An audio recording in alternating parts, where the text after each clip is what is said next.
সকল ভক্তবৃন্দের চরণে এই দিন অতিদিনের কোটি কোটি দণ্ডবত প্রণতি।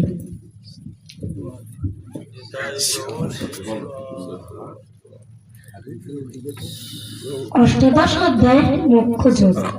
সর্বধর্মান পরিত্যাজ্য মাম একং শরণং ব্রজ, অহং তাং সর্বপাপেভ্যঃ মোক্ষয়িষ্যামি মা শুচি। এর অর্থ হলো, সর্বধর্ম পরিত্যাগ করে তুমি কেবল আমার শরণাপন্ন হও, আমি তোমাকে সমস্ত পাপ থেকে মুক্ত করব, এতে কোনো সন্দেহ নেই। দেখুন, শুধু ভক্তমণ্ডলী, এই শ্লোকে স্পষ্টভাবে বলা হয়েছে ভগবান শ্রীকৃষ্ণের শরণ নেওয়ার কথা। কিন্তু আমরা কি তা করি? এই যে প্রতিটা মানুষের জীবনে কত দুঃখ, এই সকল দুঃখের সবচেয়ে বড় কারণ কি আমরা জানি?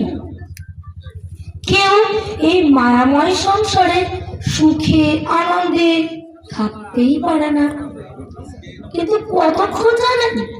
যতদিন আমরা ভজন করব না, যতদিন আমরা ভগবানের শরণে আসবো না। তুলসীদাস গোসাই বলেছেন, ততদিন আমরা দুঃখের মধ্যে থাকবো, দুঃখের মধ্যে চলতে থাকবো, যতদিন আমরা রাম রাম রাম কৃষ্ণ কৃষ্ণ কৃষ্ণ না বলবো। কেননা এক ব্যক্তি প্রতিজ্ঞা করলো যে সে তার ছায়াকে হারাবে, অর্থাৎ সে তার ছায়ার আগে দৌড়ে দেখাবে, সে জিতে দেখাবে। তো সে অনেক দৌড়ালো, অনেক চেষ্টা করলো, কিন্তু সে যতই দৌড়ায়, যতই চেষ্টা করে না কেন, তার ছায়া তার আগে আগেই দৌড়ায়।